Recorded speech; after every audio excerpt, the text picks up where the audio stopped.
Hello, everyone. Welcome to Masters Muscle episode 43. What do you get when you have three Masters competitors, multiple time winners on one podcast? Stay tuned and find out. Vinny, who do we have on tonight with us? My good friends, Eric Berger and Jimmy Bryan. Jimmy and I go back a little longer than knowing Eric.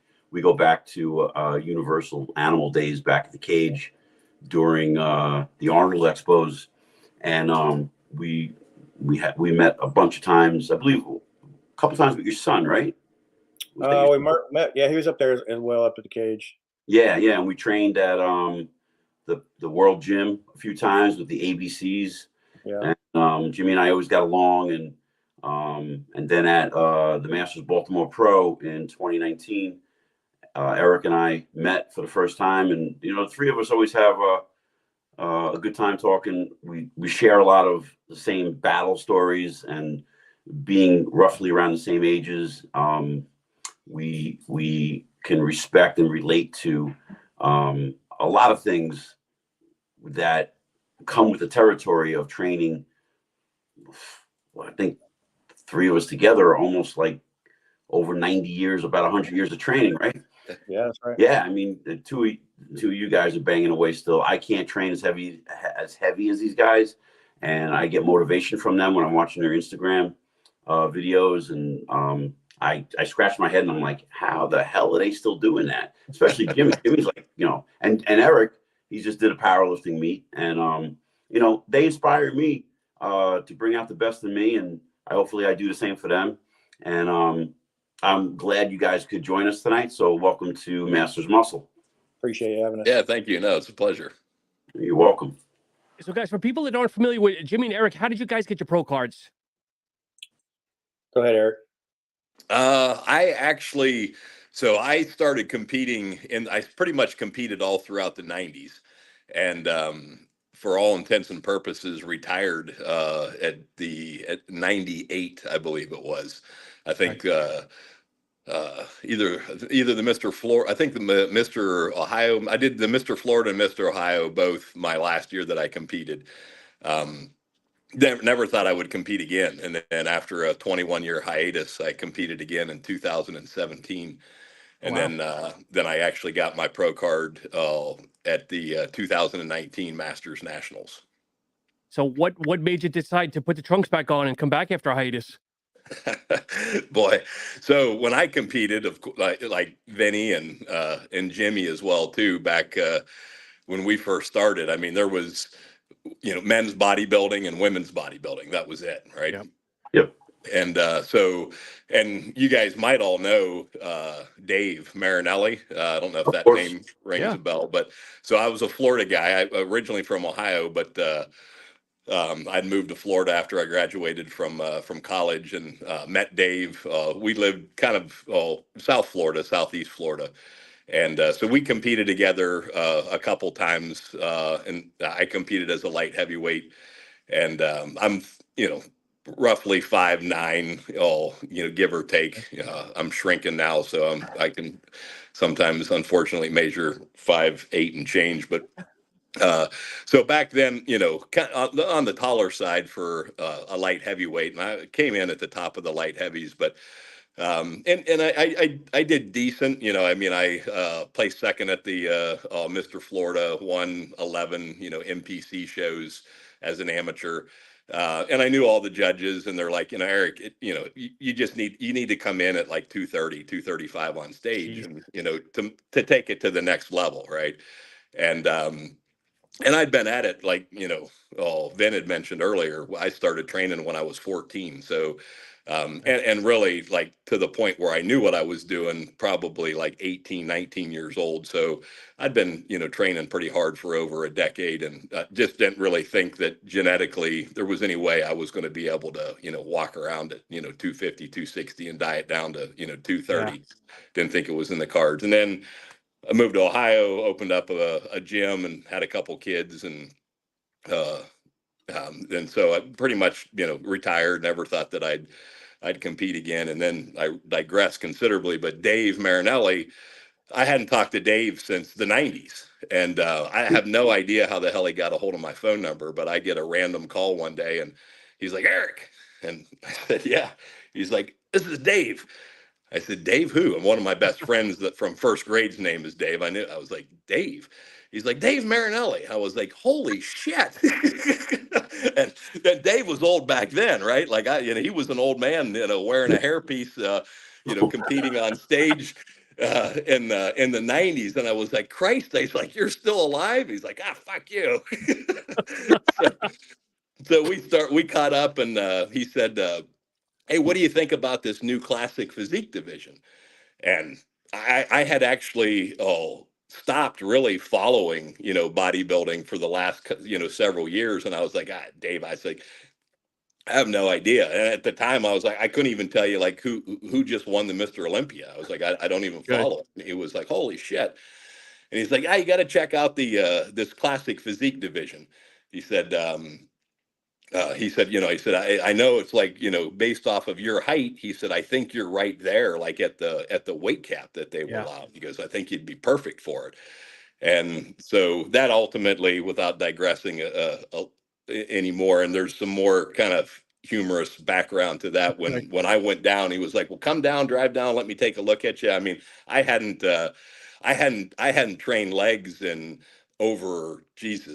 well over a decade. I'm still active duty military, and I got into just a lot of I ended up competing in triathlon, so still worked out 3 days 4 days a week on my upper body, but I was more into endurance training, and Jimmy can relate. And Jimmy was a freaking marathon runner, for God's sakes, a long distance runner, which is insane. But anyway, so I told Dave at that time, I was like, you know what? I was like, I have no idea. I was like, I'm freaking old. I'm almost 50. It's like, I didn't start like kind of fading until I was into my mid 50s. And I said, well, I'll live like a bodybuilder for 6 months and see what happens. I said, I'll start training, eating, and tracking everything, and body responded pretty well. So that's what ultimately got me back on stage in 2017. And then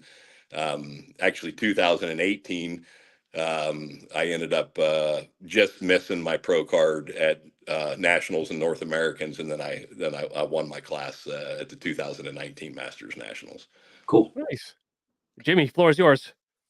Yeah, so I grew up, as Eric kind of said, I grew up kind of running. So I was a little skinny dude, and to be honest with you, I got beat up a lot when I was a kid, a little picked on, kind of the bully thing going on back in the day. And got into high school, met my wife, and she kind of is the one that actually got me into lifting. Her dad lifted. And so she would take me to the YMCA. Only way you could hang out with your girlfriend at the time was to go to the gym with her dad. So so we went there, and then I got on my first deployment, joined the military, and got on my first deployment and decided I wanted to start training and stop being a little bitty skinny guy. And I trained for about a year and a half, and then I did a show in Etzel, Scotland. Competed with those guys over there and placed second overall. Yep, Scotland was my first ever show. I didn't know what I was doing dieting for living in a barracks in the Navy and using the chow hall. We were eating hard-boiled eggs and eating canned chicken out of a can, basically. And carbs were just baked potatoes. That's all I ate. And just tried to figure out how to do what I could through the magazines at the time, because we didn't have internet and all that stuff back in the day. Didn't have coaches. And placed second in Scotland, which was crazy because there's some pretty big boys over there. And that's pretty cool.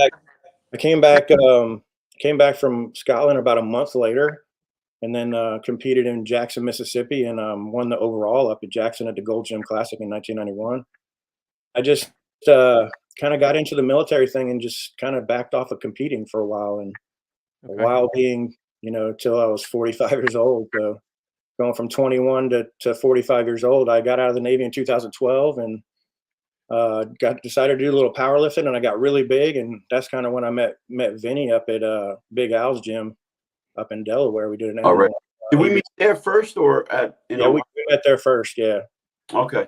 I think that was like 2013 or 2014, might have been late 13. Big Al talked me into kind of letting go of the powerlifting thing and getting back on stage, and I really wanted to know what I would look like anyways.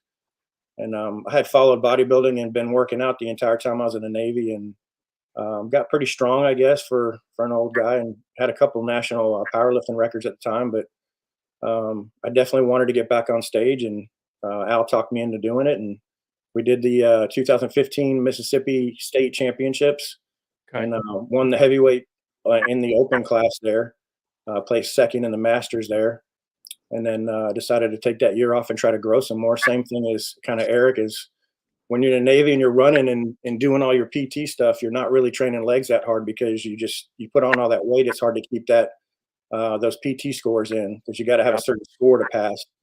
And it's just really hard to keep the weight on and do all that running and all that stuff. So 2016, we went to the Universe and placed fifth. I got my first call out, first national show, and kind of realized I definitely deserved to be there. Because you never really know until you get there. You don't know if you deserve to be there or not. So I got up there and got first call outs, placed fifth. We decided to take another year off. 2016, we went back to Universe, and we did North Americans, and I got a fourth and a third.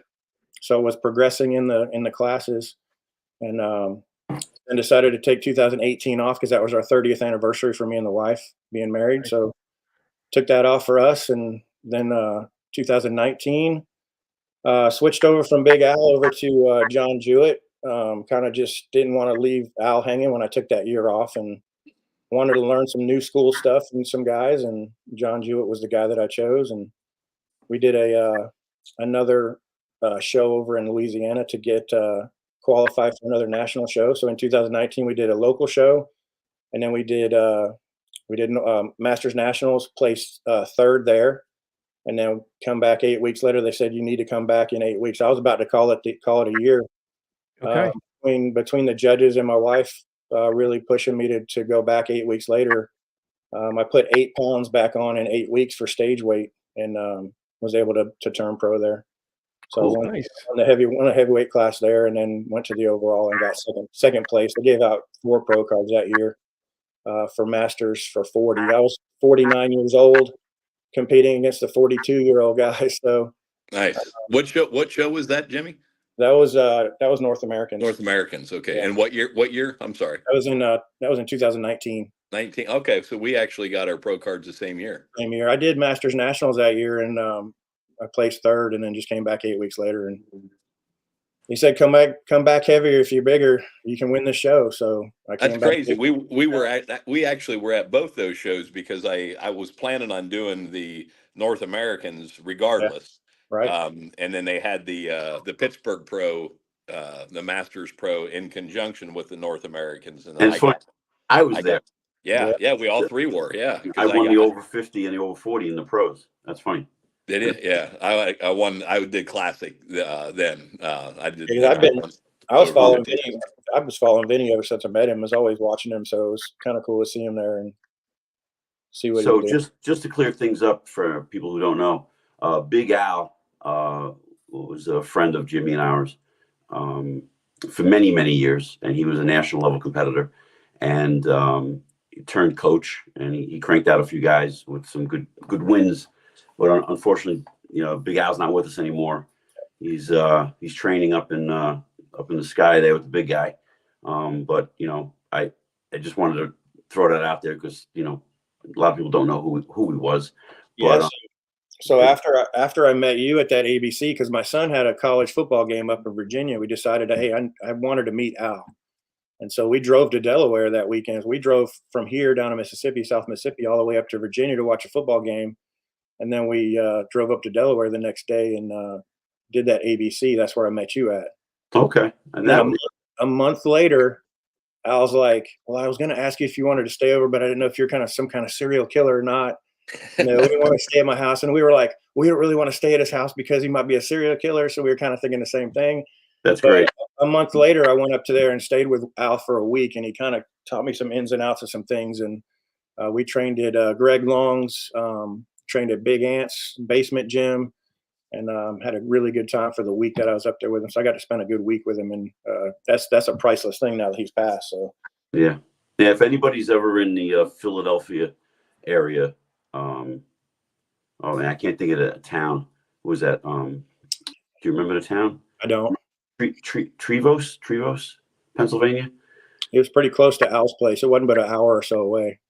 Yeah, Trevose, Pennsylvania, and that's Greg Long. He owns Long's Gym, Greg Long's Gym. And if you're looking for the epitome of old school, you don't go there for leg day if it's your first time, because you got a long flight of stairs to walk back up to get out. It's basically a dungeon. It has the first generation Nautilus and hammer strength equipment, which you don't see today in any of the gyms. And Greg put me and Al through a chest and tricep workout. It was pretty brutal. It was good. I know, man. I thought I trained hard, and Greg put me through a workout, and I was like, hey, back then, Greg was doing 100 rep sets on the hack squat with oxygen mask at the time. Jesus. He was in his probably in his 70s already. Yeah, he's got to be close to 80 now, right? Yeah. And he looks fantastic. I mean, he looked like he could step on stage. The guy lived, ate, sleep, shit bodybuilding. That guy just loved it more than anybody. He was like the what did he win the 77 Universe or something? I don't know about that, but he won. Yeah. He won the Masters Nationals before you could ever turn pro. Like it wasn't a qualifier. Yeah. And he petitioned it, and they wouldn't allow him to get his pro card. And I think he was bitter about that. And he was almost like, well, fuck you. I'm never going to compete again. Like almost he spited himself. I'm like, Greg, go compete again, man. There's nobody over 60, over 70 that can beat you right now. And he just didn't want to do it. Yeah, it was one of those opportunities I got that I can never ever have again. So it's it's a good thing in my head that I have good memory for life right there. Cool. So Eric, so you own, I know the story, but let's have everybody tell you. So you owned a gym in Ohio, and then you moved to Florida. Now you own the Pit. So how did you go from Ohio to owning one gym and then going to Florida and owning the Pit? So I actually started in the gym business in South Florida. And I graduated from college in '91 and then moved at a short stint in Philadelphia, but then moved to West Palm Beach Gardens area in '92, and then started working at a Gold's Gym. And then I actually worked for a couple guys that owned several Gold's Gyms until '96. And then we moved to Ohio in '96 and had full intentions of opening up a Gold's Gym because that's who I had my experience with, and I knew like the powers to be at Gold's Gym. But they had there was another outfit that had a lock on the territory, so we ultimately ended up opening up a powerhouse gym. And so I got to be real tight with Will and Norm Dabish, and it actually worked out pretty good because geographically they were in Michigan. We were only about 2.5 hours, 3 hours away from them, from Columbus. A little bit better than that maybe. But anyway, I had that from '96 to 2001, and then I sold the Powerhouse Gym in 2001. And it was, your typical, full service, commercial gym, like most of the Powerhouse and Gold's gyms back then, but they just started transitioning to, the big box, type of, gyms with, tanning and childcare and aerobics and spinning and everything. And then also the bigger box gyms started coming in and really putting a hurt on those, because most of those gyms, the licensed gyms, Powerhouse, Golds, Worlds, they were all individually owned or licensed from by a couple guys, or they were basically small business. They were owned by small business owners, and then these larger conglomerates started coming in, California Fitness, Lifetime Fitness, 24-hour Family Fitness, and then shortly thereafter Planet Fitness. And so these bigger conglomerates started coming in. So when I sold my gym, kind of sold it right at the dawn of those other big boxes, corporate conglomerates coming in and taking over. So we've really sold it at the right time. But at that time I was burnt out. I'd had it for 6 years myself. And then I had, better part of, the previous decade, I had been, owning and, or not owning, but managing and operating, the Gold's gyms in South Florida. And, when I sold it, I was like, I'll never do this again. Right. I said, if I ever do anything, I'm going to open up a gym in a warehouse and I'm just going to let meatheads come in there and freaking clang and bang. It's like, I want all bodybuilders and all power lifters. I'm not going to have childcare, aerobics, none of this other bullshit. I just want a bunch of like-minded freaking, meatheads that are in there just wanting to get to work and clang and bang. And so ultimately that's what I ended up doing in 2019. So this year will actually be our 5-year anniversary. Nice. Now, Jimmy, when you started to, I want to change gears a little bit. I know both of you are in the military. I know, Eric, you're still in the military. Jimmy, are you still in? No, I retired in 2012. You're retired. All right. So Sean knows we've talked about this a lot over the last year. As Sean's gotten to know me with so many things that I've incorporated to stay relatively healthy in the gym to train, right? Now, you guys didn't have the injuries I had. I have 14 anchors throughout both my shoulders. So I go for deep tissue, severe deep tissue, cryotherapy, acupuncture, you name it. And when I see the weights you guys are using, it's like, it bogs my mind to see how you guys are handling such heavy weight on certain things. What are you guys doing? Jimmy, you go first. What are you guys doing in regards to, Jimmy, how old are you right now? I'll be 54 in July. Okay. So I'm telling you, the next 4 years is going to catch up to you. I'm going to be 57, right? So, but what are you guys doing that keep you from, I should reword it. What are you guys doing that help your recovery? Well, you say about the injuries. I have had quite a few injuries. None of them, luckily, knock on wood, have been gym related at all. Early in my career in the Navy, I tore my ACL, and they wanted to send me.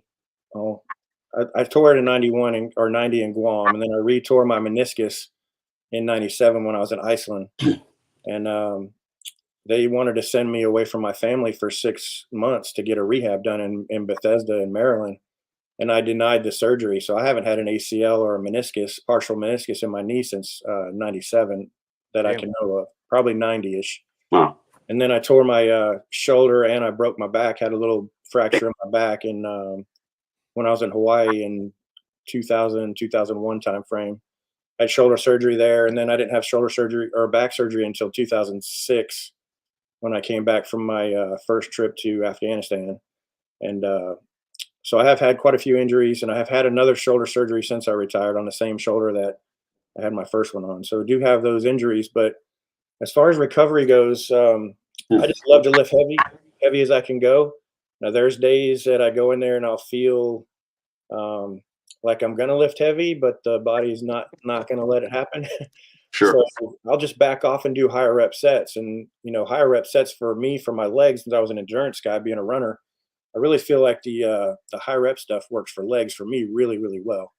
So that's probably been the best way I've grown. But as far as recovery goes, just using knee wraps and elbow sleeves and stuff during your training kind of helps keep everything warm. And just if your body needs it, just take the time. I do use chiropractic here with my buddy Brad Johnson, and do chiropractic work with him, mostly leading into shows to keep me healthy and my spine feeling good, because my spine's pretty jacked up, actually. Sure. Be honest with you, I don't really use anything else other than that. Okay. Just no deep tissue or anything like that. I get massages a little bit during that prep time frame and with my chiropractic work, but that's about it. I don't do it in the off season. Okay.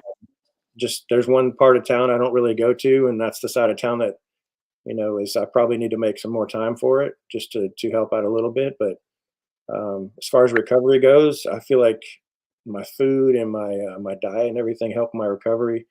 Your body's going to tell you when to not lift heavy, though. So oh yeah, sure. I do kind of back off if I need to, if my body's telling me to back off. So, And Eric, approach it. Well, contrary to Jimmy, I spend a small fortune on my my recovery modalities. You name it. I mean, I do. I'm a huge fan of dry needling. I had I I'm not a fan of surgery unless it's the absolute last result, which in some cases it is, right? I had surgery on my leg that was broken 9 places and sticking out of its skin, and so I mean obviously it's got its place, but same thing. I mean, I've been told that that I've got supposedly 2 torn rotator cuffs. They've been wanting military, like they did Jimmy, been wanting to cut on me for decades now, and herniated discs in my neck and my back. And I almost had a guy, a surgeon, convince me that yeah, because I was in so much pain and discomfort that to have my neck operated on, and just I had numbness down my left arm, and had constantly tingling. I mean, I could stick a needle in my my hand all the way down my right side of my left arm, and couldn't. I had no feeling. Because strangely enough, never really lost a lot of strength. It was just numb. And but I mean, like you couldn't lift my hand up over my head, and it would take me 45 minutes, an hour to prep for a workout, but ultimately I could still get it done, and I just was able to do exercises that I could make do with. And but yeah, it was getting to the point where it was difficult to get through just like normal daily tasks. I mean, I couldn't even food prep my entire day's worth of food standing in the kitchen without like laying down on the ground, or putting a lacrosse ball on my neck and working it out.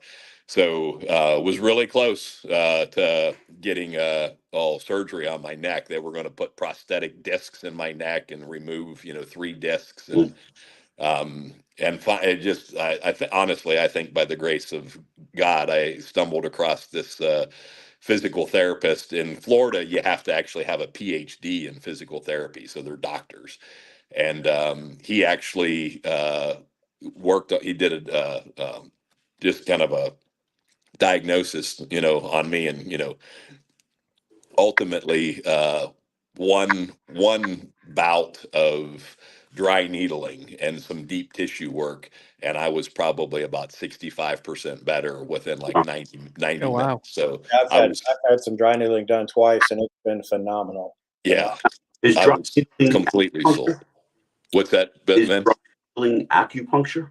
It's actually different, and it was interesting because the initial guy that worked on me, and um, he ended up moving his office a little bit of a ways from where I'm at now. So, but I fortunately was able to um, come across this other gal who also is she's a physical therapist. She's actually a physical therapist, doctor of PT, chiropractor, Wow. and then she has some other modality deep tissue mat certifications, so she's perfect for what we do. But the true acupuncture is more it's actually an Eastern medicine modality, where dry needling is all actually considered a Western form of treatment. So it is actually different as far as how they do it. The dry needling actually goes a little bit deeper, and you can literally feel it. Like if you if you get deep tissue work done and they dig down in there and they get into a knot, you can feel that they're working that area, and then you can kind of feel it release. It's kind of, if you've never had it done, it's a real unique sensation, but it's almost one of those feeling. It's a little uncomfortable, but when you know what's coming, it feels really good. Yeah, it's kind of like where there's scar tissue up underneath the skin, basically into the muscle tissue, and they're taking those needles and they're pushing and puncturing down into that scar tissue and trying to break all that scar tissue up. Yeah, You're getting multiple times. They're not pulling it all the way out. They're just kind of up and down inside the muscle tissue, breaking that scar tissue up. and it was phenomenal. I haven't had any problems, and it's probably been 4 or 5 years since I've been. Both those areas have been phenomenal since then. No issues whatsoever. Oh, so you have also? I have, yeah. You didn't say that. Well, it's just something I didn't have that I do all the time. It was like a one-time deal, Right. 1 year, and then another time the next year. But I think Eric kind of hit it on the head with, all of us have been training forever, it seems like, and going in and picking your exercises, like he said, is probably the number one thing. You know what exercises are going to hurt you, which ones are not going to hurt you anymore. Sometimes I'll get on a heavy set and just do like a partial rep. And if that partial rep doesn't feel right, I stop. Sure. And know that that's not the way to go. I might do a half rep and then go into a 3/4 rep and then to a whole rep. And you're just kind of easing into those heavier sets. If it doesn't feel right, you just stop and you move on. Find something else. Yeah, I know what you guys are talking about. I do that all the time. And oddly enough, like for the longest time, I was on a run where I could warm up with pec deck for chest, a pec deck, or like the cable fly machine, or some dumbbells. And the last 3 weeks have been like, no way. My body will not allow me to pick up a dumbbell. Like it's just everything's just feeling really weird. Oddly enough, I can bench press now, which well, I'm always saying like I don't believe in the bench press, and I think I told you that, right? So it's like I'm benching. I'm not using the weights you guys are using, but I started to, on everything I do, is 5 reps until I feel warmed up, and then I'll even do extra sets, making sure that I'll do the same weight even if it feels easy. Like, and somebody would say, "Oh, that's just a wasted set." It's not, because I feel like if I add a little bit of weight to it, then that's too heavy. Yet I'm not like, the connection from my brain to the muscle is not there. So I might be doing like almost 6 warm-up sets, 7 warm-up sets before I even start to even think of a actual training. And I find these 5 rep sets are kind of like getting me acclimated to train. And I can't believe, like, I'm getting up to 185 now for 8 to 10. And I'm actually able to control it. I feel it in my chest. I don't feel it in my shoulders. And that was the opposite in the past, where I felt it in my shoulders. And I don't know if it's all the ancillary work I've done over the years, that the tiny little muscles in my shoulders are stronger now. Yeah. Who knows? I don't know. I have a question. So what you guys don't see is the people commenting here on the side asking questions. So Jimmy, one of your CB shipmates, Bryan Ferrisy, is commenting here. If I'm saying that correctly. He's asking, doesn't dry needling isolate nerves, essentially blocking the pain? I don't know if that makes sense or not. Not that I've heard. As far as I know, the dry needling they use, it goes straight into the scar tissue, and they're trying to just break that scar tissue up. And he might know some more stuff about the nerves that I don't. I didn't know anything about the nerves, because my pain wasn't nerve pain that I had done. I just had some stuff in my trap, and then I had some in my lumbar going into my glutes, and I think that was all just scar tissue, to be honest with you. Yeah, the pain pathway and blocking the pain pathway is actually a acupuncture thought process, right? So again, using the Eastern, theology of medicine, they look at the human body. If you they have anatomy charts where they all show the human body with different electrical, fields and pathways through it. So what he's referencing, from my knowledge, would be accurate with regard to acupuncture, but completely different modality when you're talking dry needling. And Eric, I think also they do at times hook electrodes to those acupuncture needles for the electrical current to kind of coincide with the ones that you got in your nerves. So right, makes big sense. Mm-hmm. Okay. Sorry, Ben, continue. Sorry. No, it's cool. No, that was interesting. I want to look into that myself. So before you guys even start to think about, okay, I am now fully warmed up, how much effort or thought do you put in your head? Like, okay, Jimmy, you're saying a minute ago, it's like you're so selective on what exercise, like you have it in your head, you're driving to the gym, you're like, okay, I want to do A, B, and C. Well, it's not working right now. B feels even worse, and I'm stuck with doing cable crossovers first. So a lot of people out there always say to me, and I know you guys probably do not think this way,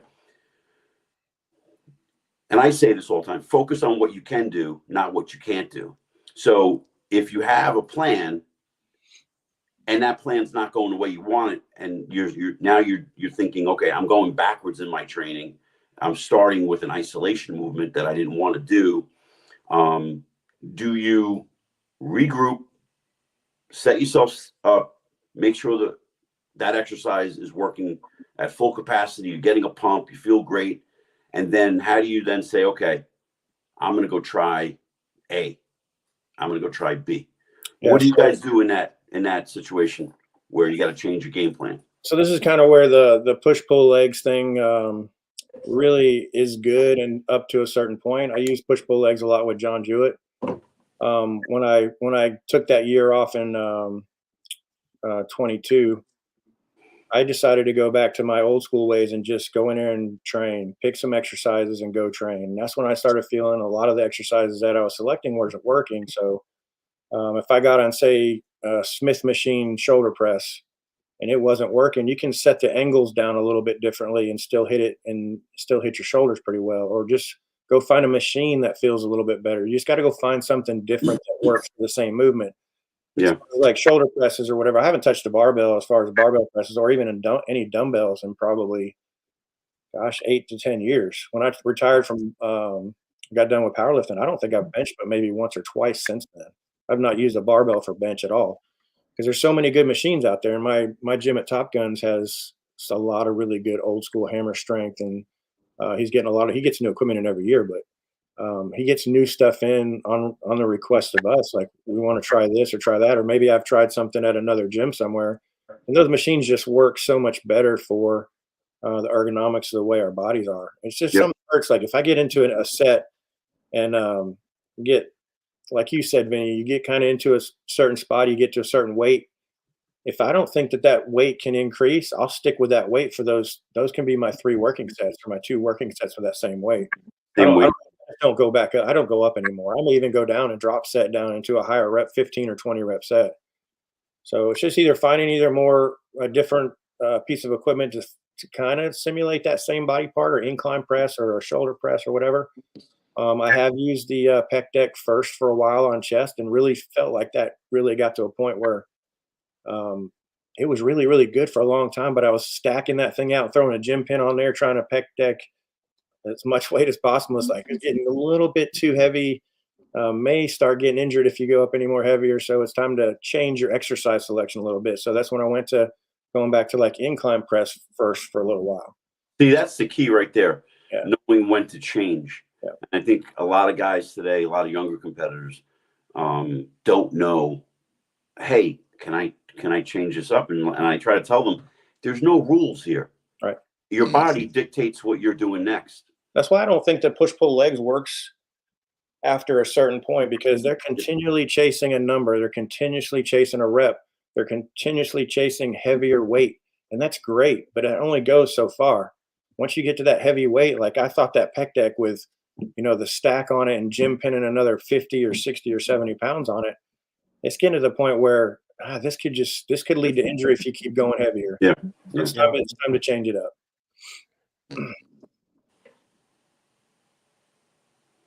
Sean, I see you want to say something. Oh, no, I was just saying, so Bill Scarnati, our good friend, is watching as well, and he's commenting, said too many get hung up on barbells when a machine will yield the same result and keep joints safe. Right. Yep, no, he's 100% right. Yep. Yeah. I mean, like me saying to you guys that I'm using a barbell right now, I know it's going to last maybe a month for me, and then it's just not going to feel comfortable anymore, and I'm going to have to go back to doing something else. And then I don't know about you guys. Like, I know, Eric, you don't have your own gym, but sometimes I like to go to different gyms and train a certain body part, because like the gym I work at, Powerhouse, we have 2 Smith machines, and they're fine, but they're on an angle. They're that little arc, and I don't feel very comfortable in them.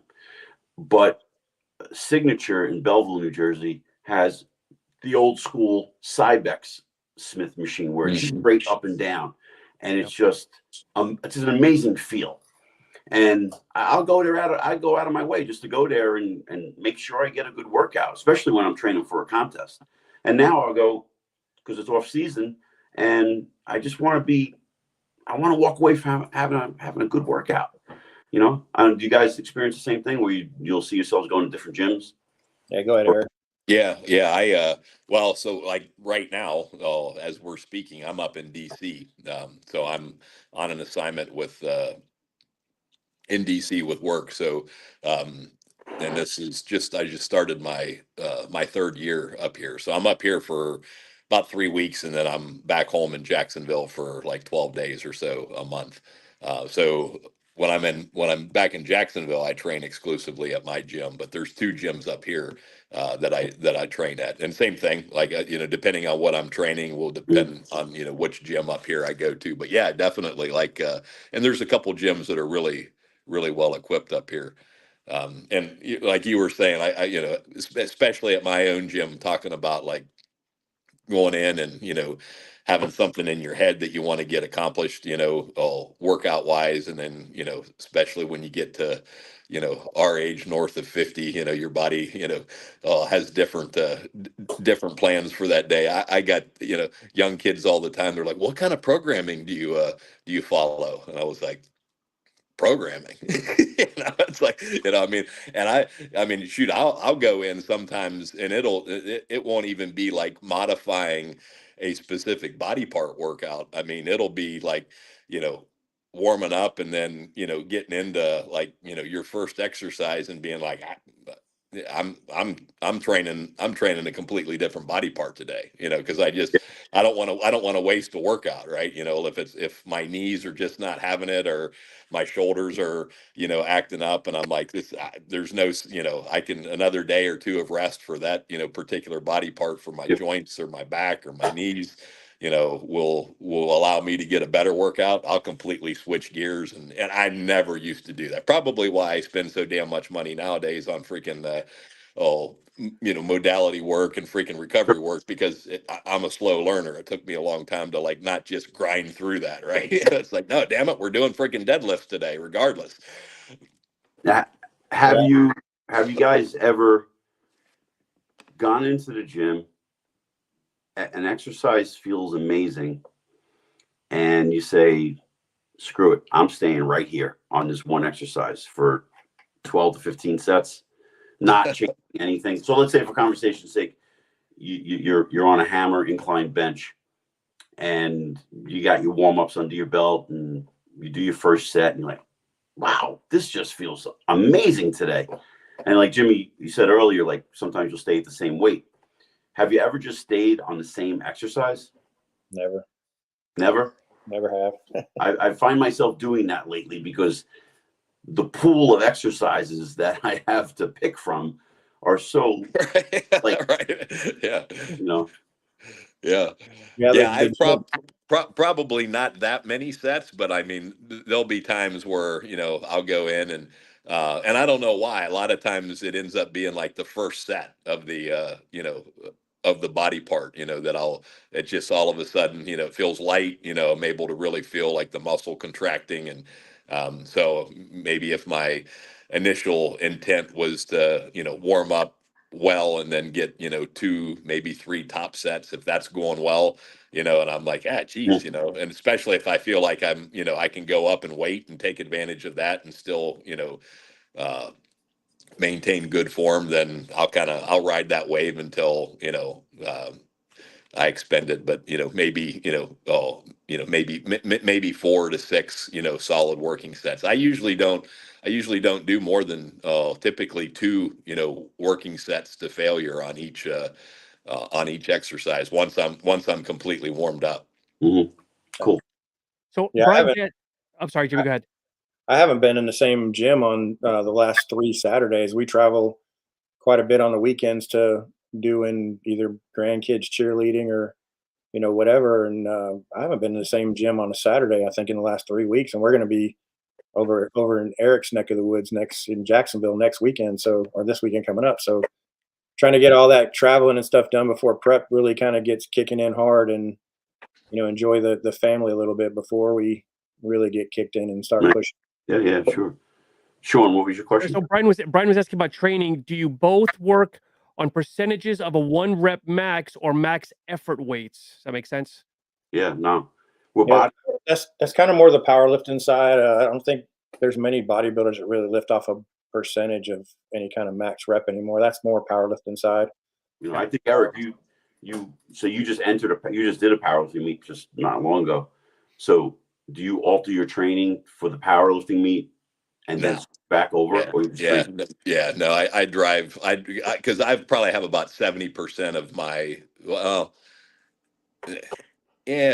about 70% of my members are competitive powerlifters, and I drive them absolutely freaking crazy because those are the ones that are, what kind of programming are you following? And I'm like, whatever my body feels like that day. But I train like a bodybuilder year round, and then I don't even train for powerlifting. I just I kind of did my first meet last year, and then did the second one this year. I can still I can still bench a fairly decent amount of weight, and it's fun. And I started looking at national records and world records, and guys that are old and broke my age, and they don't lift a whole lot of weight. So I'm like, well, shit, I can do that. So that's what kind of sparked my interest. But now I completely train like a bodybuilder, and I don't follow any type of powerlifting program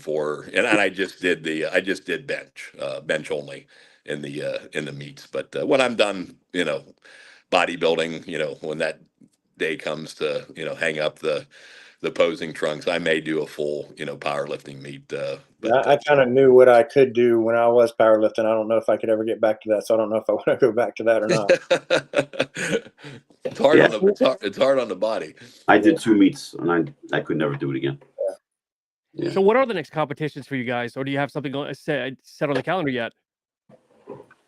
Yeah, I'm gonna settle for Tampa and MaxFit again this year. I did those 2 last year, plus Pittsburgh, and I'm just going to do those 2 this year, and then just go from there. If another one falls in after that, that's fine. But as far as planning goes, just Tampa and MaxFit for right now. They're about 2 weeks apart. It's starting in August 1st, so they're in driving distance. It makes it easy, really easy. Yeah. So Jimmy, what kind of lead time do you need for prep? 12 weeks, 16? What's your general protocol? So about 20 weeks out, which were I think tomorrow is 18 weeks out. We kind of already started getting rid of the cheat meal for the week. I usually have only 1 cheat meal a week, and we've already pulled that out. And we're going to pull high days out. As far as I got a leg day, that's a high food day, and we're going to pull that out. But I actually lost a few extra pounds than I was supposed to because I dropped body weight pretty quick, and so he added another high day this past Monday for leg day. And so typically when we get closer, I think we're going to get around 16 weeks out. We're going to start pushing hard.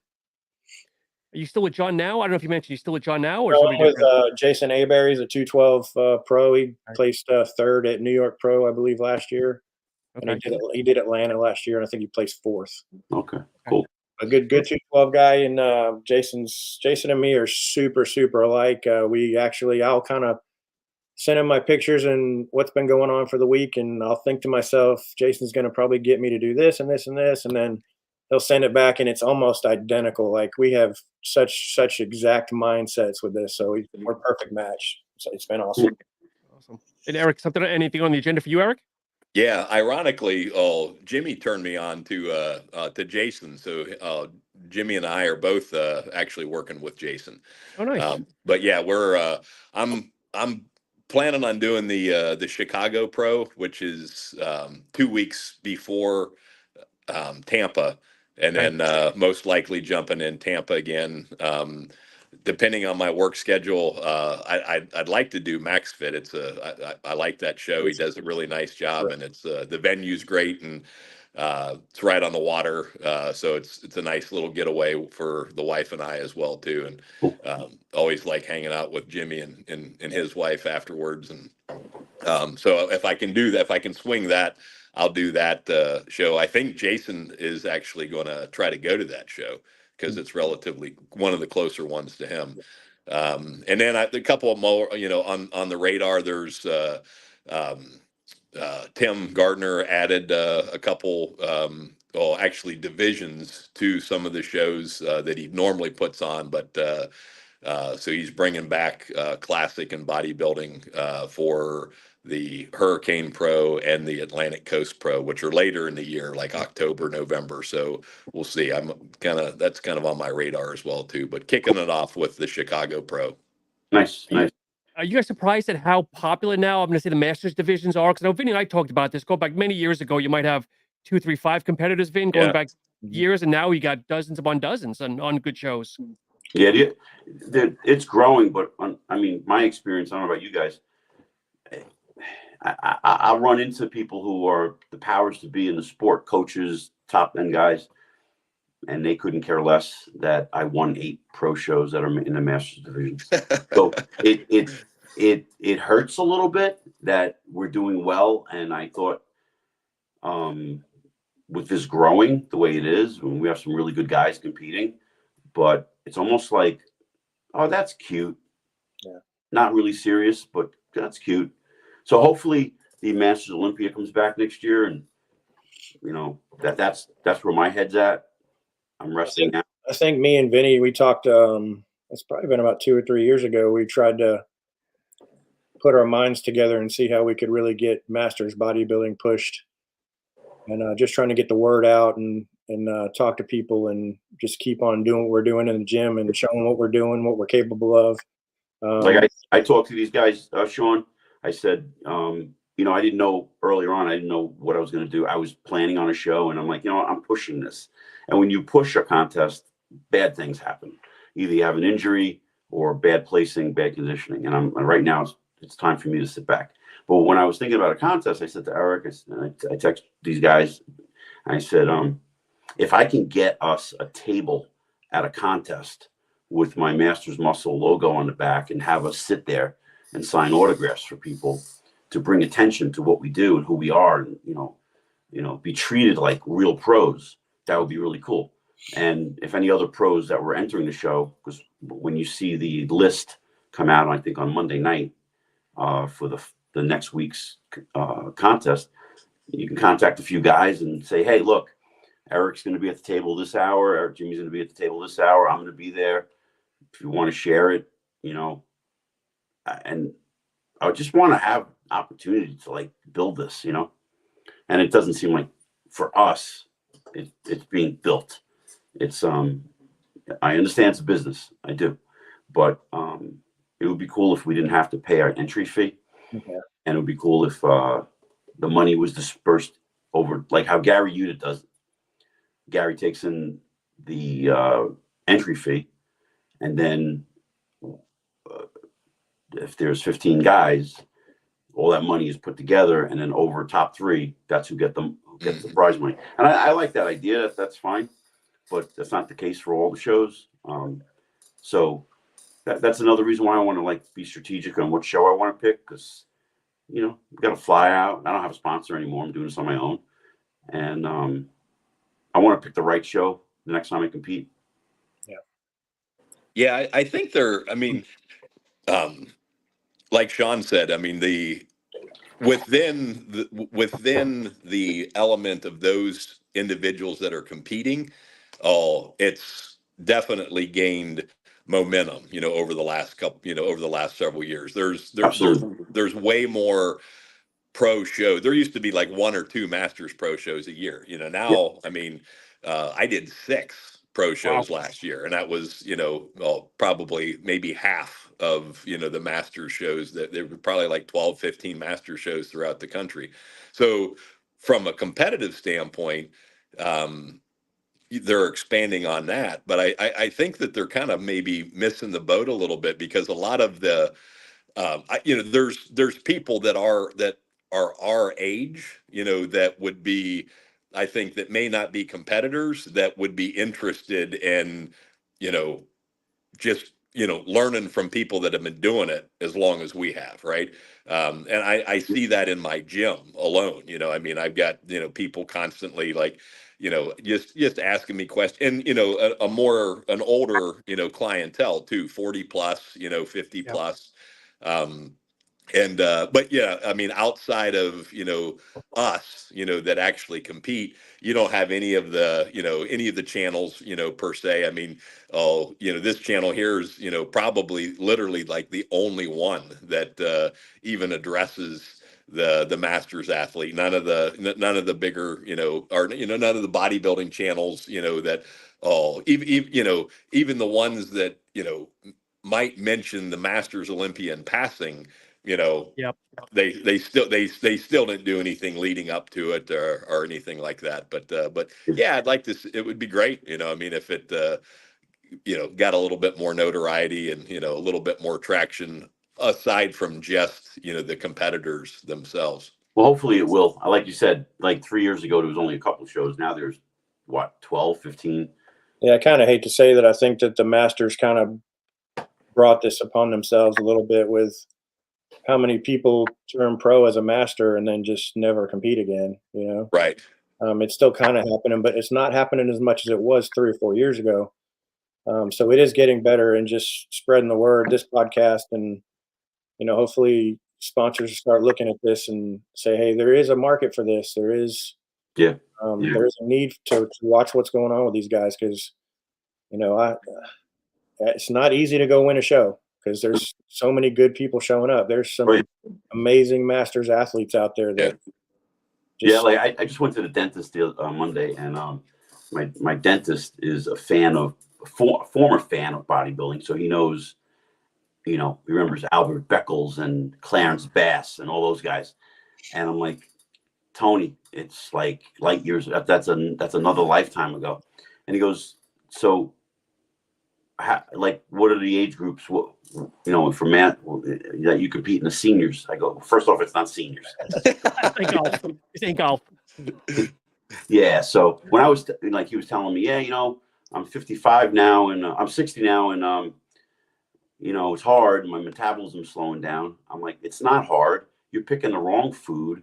You got to see the guys that are 60 out there, 70 out there, that are just rocking bodybuilding, living a lifestyle. I go, Tony, you're not living a lifestyle. You don't eat out of Tupperware 5 times a day. I go, we do this still. I mean, we're still doing it. And people are under the misinterpretation, like they think masters, like, I don't know, like it's not tough competition. And then you show up at the Masters Nationals, to the Masters, from the Masters Baltimore Pro to the Masters Pittsburgh Pro to the Hurricane Pro, the Daytona Pro, and these guys are freaks. These guys are nasty. Now, let's be realistic. We don't have the same skin tone as a guy who's 30, but amongst ourselves, and if you're sitting in the audience going, what? That guy's 55? And you're sitting next to somebody who's 55 who's never touched a weight in their life. Like, dude. Yeah. So, but anyway, it's going to grow. And listen, I don't want to come off negative. I'm trying to be positive about this. I think that if we just keep going and plugging away and having a positive message in the gyms every time we train, we'll pull that off. Yeah, I agree. Yeah, I think and for what it's worth, but there's so many, the guys that were very relevant in the 90s, right? Most of those guys are our age, right? Your Kevin LeBrons, your Flex Wheelers, the golden era that kind of like everybody like relates to. These young guys, these young kids, they, at least the ones that are members of my gym, they know all those guys. I mean, these they're big fans of Dorian and Ronnie and Flex, and it's kind of interesting, and fun to talk to these young kids, because it's like they watch all the videos, and they know these guys' personalities, and they have their favorites back from that era. Yeah. But in addition to that, you've got, I think, a more mainstream, population that falls into that category as well too. From a like supplement standpoint, where people our age, have typically, for the most part, have a lot more money than a 20-year-old, right? And they're not seeing it. All the marketing is, spent, on trying to get this, 20, 18, 20, 25-year-old to spend money when, you might be missing out a little bit on, this 40 plus group, of people that would be interested in knowing what guys like us have to say. And, that might be a little bit more appealing to see somebody their age, in really good shape, versus, some, 20, 25-year-old influencer that, is in great shape. It's not going to happen. Yeah. Yeah, unfortunately. But hey, listen, as we unwind down here, just give us, shoot out your emails. I mean, not your email. Your social medias, any brand and Betty brands you belong to, Jim, anything whatsoever. Jimmy, if you want to go ahead and start us off. Yeah, so big shout out to Top Guns Gym. The guy is phenomenal. Gets new equipment in there every year and listens to us. He's got more equipment than any gym down here on the Gulf Coast. Big shout out to Like a Pro for having me, and big shout out to Tim at Grind Athletics for helping me out with the clothing line as well. And last but definitely not least is the family for putting up with me for all these years. It's been almost 10 full years now. Next year will be 10 years of really actively competing. And big shout out to my family. I got 10 grandkids and 2 kids in the wife. So yeah, it's trying to balance that, and I do kind of pull myself away from them a little bit during that prep time, which I think all of us kind of do. But a big shout out to them, and that's about it. Jimmy Bryan, IFBB Pro Jimmy Bryan on Instagram is probably the best place to find me at. Eric, you're up, my friend. Yeah, no, when Vinny had mentioned it earlier, I think we probably have closer to like 120 plus years of training between the three of us, and probably, what's that? Bring that number down a little bit. I don't know. I think we're all working on about 40 years apiece, so pretty damn near, and and probably over a century of being married. But I've had 3 wives. These guys have stuck with one the entire time. So. Me too. But in that regard, huge. Huge shout out and thank you to my wife Josie. She's freaking awesome, and she's super incredibly supportive with what we do, and loves both these guys, Jimmy and Vinny, and she just enjoys the hell out of going to shows and hanging out with them and their wives, and so something that we really look forward to. I don't have any sponsors. My gym sponsors me, thank goodness. I get to write off a lot of what I do through my gym, so that's that's certainly a blessing. And Jason Abear, guy that consults and coaches with Jimmy, he's great. And so Vinny's actually helped me a good amount over the last couple years as well too, with training tips and I helped you out too much. You beat me like and diet tips. It's funny. He was like, damn it. He goes, if your legs get any better, you might beat me. And he beat me. And Eric, what's your Instagram if people want to follow you? Jesus. Eric Berger, IFBB Pro. Cool. Perfect. Well, thank you guys so much for coming on and sharing your stories. We really appreciate you. That was awesome having us. Thanks for having us, and been great. I think this is the best way to get the masters athletes out there, and keep on trucking with it. Just make it available for everybody. Thanks a lot for having me. Thank you. It's a pleasure. Thank you for your service. And if anybody needs a last-minute Easter bunny for this Sunday, Vinny's available. There you go. Thanks, guys. Appreciate you. Thank you, everybody. Take care. Have a great night. Happy Easter. Bye. Good night, guys. All right. Good night.